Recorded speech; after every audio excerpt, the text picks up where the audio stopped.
Hello, everybody, and welcome back to Pac-12 Chalk Talk, your source for everything Pac-12 sports. I'm your host, Austin Controlis, and in studio tonight we have our panel from left to right, Nick Merrick, Trey Lanthier, and Robbie Baker. Well, basketball season is officially over, guys. Pac-12 basketball didn't make that big of a push in the NCAA tournament, but they did have Stanford win the NIT, so I guess we have to give them some props for that. But now that basketball is over, it's all about baseball on Pac-12 Chalk Talk, so let's get right into it and talk about the biggest matchup around the Pac-12 this past weekend, number 2 Stanford at number 8 Arizona. The Wildcats managed to sweep the weekend series from the Cardinal and now have a 5-game winning streak against Pac-12 opponents.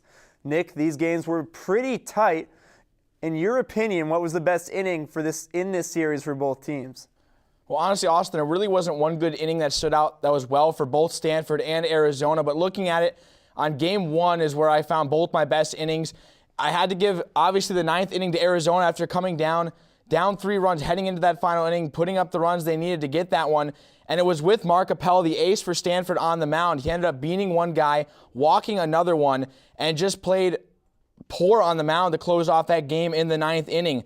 So it was surprising to see that neither Appel or Kurt Heyer was the deciding factor in the game, and it was actually the Arizona offense that eventually put them ahead. Now, switching over to Stanford, I think in the 7th inning of that first game when they put up 3 runs, they had a comfortable position, but then ended up blowing it. And really the reason for that was because of the Fab Five juniors that led the program for Arizona. They were a huge part of the offense and a big reason for the victory throughout the entire series. So, Trey, I'm going to throw you questions. What do you think honestly is to say about the Fab Five in Arizona? Well, to me, I think Robert Resnider, Joey Rickard, Alex Mejia, and Seth Mejias-Brienne consist the core of that lineup. They've been hitting well all season long, and really when you have that many guys clicking well together, it starts to become something where you can have a championship roster put together.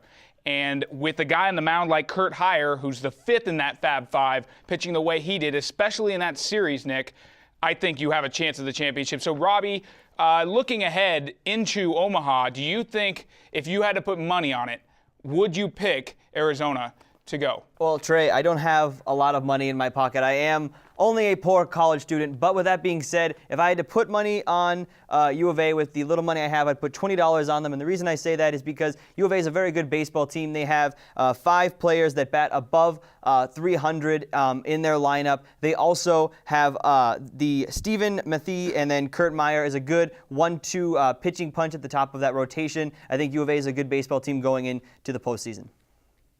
The Pac-12 is one of the strongest baseball conferences in the NCAA, and guys, they proved that with the latest rankings from Baseball America. The Pac-12 has 6 teams in the top 25, with Stanford at number 2, UCLA at 6, Arizona at 8, Arizona State at 14, Oregon State at 22, and Oregon at 23.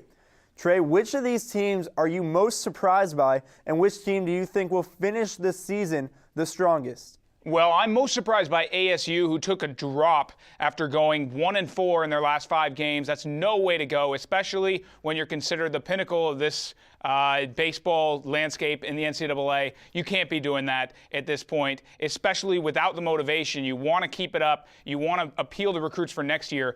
But as far as which team is playing the strongest heading down the stretch, Arizona has to be the biggest threat in that category. We just mentioned the Fab Five, which have been playing absolutely incredibly all season long. And to keep that going, they have experience and they have the players to get it done. Yeah, the team that surprises me so far in this conference is Oregon. They're number 23 in the nation right now. They're 15-6, but they're coming off of a sweep of Arizona State, a team that Trey just mentioned is kind of sliding on the downward right now. I think Oregon is a surprise team, but just like Trey, though, I think U of A is going to be the team that finishes strong in the Pac-12.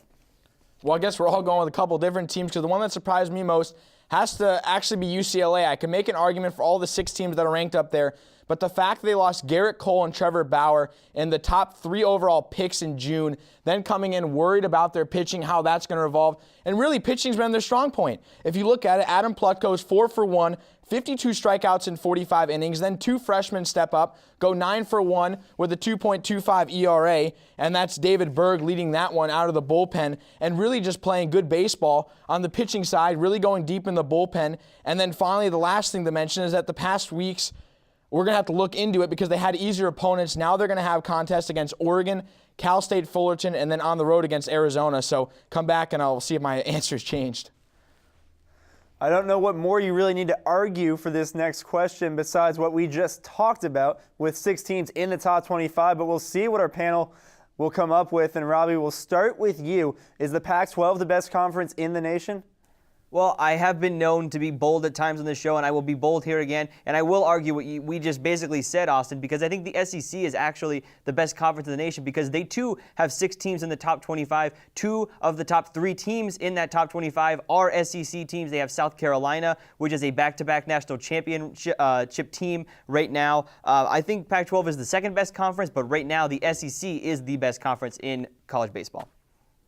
Okay, guys, now it's time for a little game. We're going to play overrated or underrated. Pretty self-explanatory. We're going to give you 3 players from the Pac-12, and you're going to tell me if they are overrated or underrated. Nick, we're going to start with you and Stanford junior ace Stephen Piscotty. Is he overrated or underrated?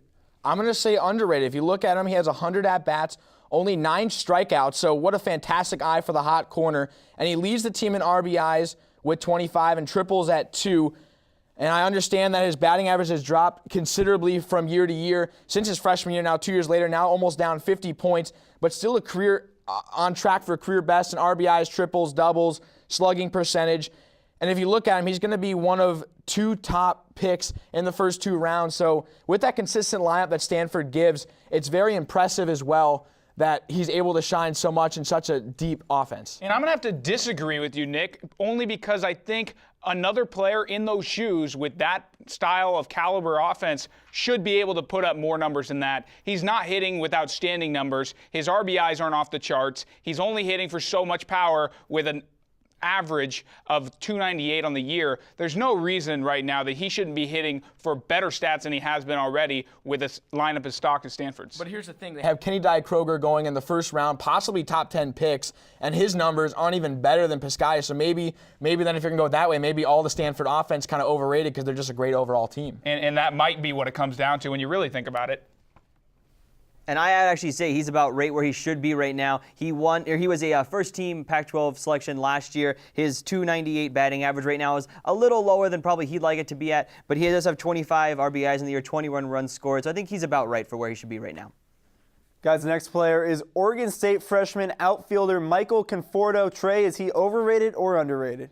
I've got to go with underrated here. I think this guy hitting 387 with 29 RBIs as a freshman, his ceiling has to be as high as the sky going forward from here. He can only grow, and with the stats he has right now on an Oregon State team that's pretty solid, I think he could go forward being probably one of the better players in the Pac-12. Yeah, I also think that he is an underrated player right now. And the reason I think he's underrated is because his fielding, he's a very good fielder. He hasn't actually committed an error at all this year. So he's not only good with the bat, but he's also good with the glove. Not only that, but I'll throw out the stat kind of compliment you guys that he's batting 3 in that order too. And just to give Mariah a shout out, I know she's absent here today, and Trey, you're filling in for her, but she did mention that Oregon State had a lot of raw power, and I'm assuming Michael Conforto was one of the hidden gems that she found for her coming in here. And then just kind of a fun story as well. Batting right behind him is Dylan Davis. They like to call themselves the Bash Brothers. As 2 freshmen sitting in that 3 and 4 hole in the lineup, getting all that production, they're going to be pretty darn good for the next 3 years. And our final player on overrated, underrated, we're going to go with UCLA freshman left-handed pitcher Grant Watson. Robbie, is he overrated or underrated? I actually think he is a little overrated right now. He has a 5.36 ERA. You see he is 6 wins to only 1 loss in 40 innings of work. Opponents bat 265 against Watson this year. But the thing is, with that high ERA, I just got to feel like coming into this year, he was expected to have a lower ERA, have better stats. If he gets that ERA down a little bit lower, that's where he should be. But right now, he's a little overrated. And I'd have to agree with that. I think when you're pitching with 5.36 ERA, that's just lineup support that's getting you those wins. Maybe you are 6-1 on the year, but that's not something you're doing. That's just the help you're getting from the offensive players in the lineup, and I don't really think that's impressive at all when you really think about what it takes to get those victories with that type of ERA. Might as well just rewind the script and have Trey just say exactly, that's pretty much exactly what I found from especially Grant Watson. If you look at him, getting the rotation support, the lineup support, really the bat's going for him. I understand that UCLA is ranked 5th in the country, but it's not because Watson Sure, he is a benefit to having that 3 spot because if you look at it, not too hard to find a Sunday starter in college baseball, especially if you have 2 stacked above him in Pleco and Berg that we just mentioned. So Watson's numbers aren't outstanding. He's not a power pitcher by any means. You saw only 24 strikeouts, but he still has time to groom, so maybe his junior year he could be more of a factor. Now it's time for What's the Word panel. I'm going to give you a statement, and you're going to give me one word, no more, no less, that describes the statement. Nick, you're going to start us off. What is the word to describe Cal baseball having a conference record of 1-5 and Cal softball having a conference record of 4-0? They may disagree with me with this, Trey and Robbie, but I'm going to actually go with understandable. If you look at it, Cal is dead last in the Pac-12 baseball, but for a good reason. I mean, Tony Renda is still having the best batting average of his career. He's not getting any support ahead of him. But really, if you look at who they played Arizona State and Oregon State. Then they have upcoming series against USC, Washington, and then also, Utah. So those are 3 easier opponents of the series to look for them to rebound, which is really going to help them. And then in terms of softball, it was Arizona State was number 1, the national championships. And then right behind them was Cal, but obviously not too much publicity on Cal since ASU dominated the spotlight. So I'm not too surprised to see those two flip-flop after ASU lost nearly half their starting lineup. And it's funny, Nick, because we picked the exact same word on this one. Understandable was mine as well. However, for a different reason. I think Cal was expecting that drop-off in the baseball category. You can only be good for so long, and going forward with that, I don't think you can expect your program to be top-notch every year, year in, year out. And when you play top opponents like you have to start off the season, you can't expect to keep it going. Whereas the softball team finally starting to pick up their own momentum, it's an understandable development, and it shouldn't be too surprising. See, I was a little bit different than that. My word was kind of like, I guess was how I looked at it, because every year Cal baseball is good. Cal softball has become better in later years, but I was kind of expecting baseball to have a resurgent year this year and softball to be an average Pac-12 team, and it's been the exact opposite. One thing to point out with Cal baseball, though, is the fear that their program was going to be over as of last year, so recruiting definitely took a hit there. Trey, we're going to start with you with this word, to describe the race at the top of the Pac-12 standings right now between UCLA and Arizona. What do you think the word is? Well, I think it's unexpected. I don't know if anyone really pulled for this one to be the matchup between the top 2 teams in the Pac-12. However, both teams have been deserving of it. It just didn't seem like something that was coming in the near future for these programs that seem to be up and coming, starting to put something together and become powerhouse teams. But suddenly they've arisen from the ashes and become those top 2 teams in the Pac-12 and really impressed everyone so far this season. Well, my word, in intellectual way, would be intriguing. That was my word for this matchup, because these 2 teams were supposed to be good, but I don't think anyone thought they were going to be the class of the Pac-12 this year. But something to keep an eye on, though, these teams are going to meet in Tucson, an April 13th weekend series, and that's going to really be deciding of who's going to end up being the top team in the Pac-12. And my word for this one was, what? How did UCLA scrap their way into the number 1 spot in the Pac-12 this early in the season? I had them preseason about 4 or 5 in my book. Arizona right at number 2, so I got that one right because they do have the power pitchers with Kurt Heyer, Connor Wade, and then James Ferris is actually a fantastic Sunday starter that nobody's really seen because he has 2 complete games. So really a lot going for them in the Fab Five, all we mentioned with Arizona. But going back to my points with UCLA, when you see them losing 2 pitchers to a program in the same year and 2 that were first-round picks going first and third, then rebounding and doing so well, unbelievable what the coaching staff was able to do there, how they were able to flop the mentality and really get UCLA on board for their system, because I could have easily seen Stanford, Arizona State, or Oregon at that top spot. And now, Robbie, for our last What's the Word, can you give me a word to describe Arizona State getting swept by the Oregon Ducks last weekend? I'm not sure if it's necessarily one word or if it's put a hyphen in it, it could be one word, but it's gut check time, really, for ASU, because after getting swept by this Oregon team, and it was pretty interesting scores, 1-0 loss, a 3-1 loss, and a 4-3 loss. So really all weekend, the offense wasn't really there for Arizona State. The pitching wasn't awful. They lost a game by a score of 1-0. You should never lose a game in baseball if you hold your opponent to only scoring 1 run. ASU's got to get this offense going. They have a lot of good offensive bats, but they just can't put it all together in one game, it seems like. They got to start getting that ball rolling. Esme's got to make some moves here. And for me, it has to be shocking. For ASU to lose a road series like that, even if you are traveling that far, to drop that, it's tough. And it's, like you said, Robbie, a gut check. This program is having to rebound from the sanctions that the NCAA placed against them. They lost their motivation in these games, and it's tough to see them going forward with any sort of push going ahead in this season because they really haven't had it yet, despite all the talent on this team. That's interesting. We're kind of all going with the same wavelength because my word's painful when you see them. They're 3-6 in conference play, and this is an Arizona State team that was 1 win away from Omaha. I understand this year, okay, they have the ban. They can't exactly get there. Maybe the motivation's not there. Heck, maybe they even blamed it on the weather and all the rain that they had up there in Eugene over the weekend. But it's exactly what Robbie said earlier as well. Going 1-0, it's unexcusable, especially having your ace. You have to have the run support there. Devin Marrero is supposed to go top 5 in the draft in June. His numbers are nowhere close to where he needs to be, only 270 with 12 RBIs. Mr. USA Baseball needs to step up for Arizona. They really need to change their mentality and get something rolling to finish it strong. Well, before we end the show, let's quickly take a look at the conference matchups coming up this weekend. You have Arizona at Utah, Cal at USC, Oregon at UCLA, Oregon State at Arizona State, and Stanford at Washington. Nick, which of these is the best series to watch this weekend?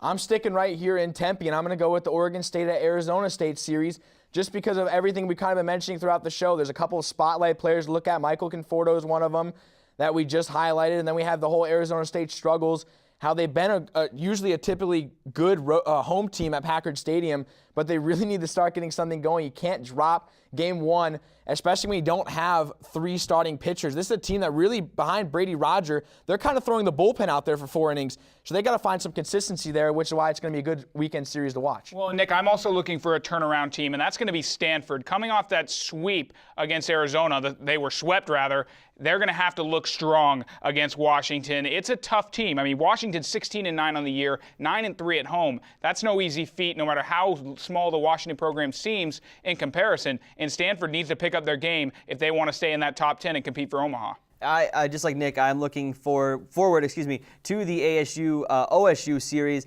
just because I want to see if ASU can score a couple wins. If they can take 2 of 3 from the Beavers, that'll be big for this program. If they lose 1 of 2 or they get swept a second weekend in a row, though, that could do numbers to diminish their confidence even further. Well, we've come to the end of another episode of Pac-12 Chalk Talk. To stay connected with the Pac-12, be sure to follow Chalk Talk on Twitter, Facebook, and subscribe right here on YouTube. For Nick Merrick, Trey Lanthier, and Robbie Baker, I'm Austin Controlis, and we'll see you next week.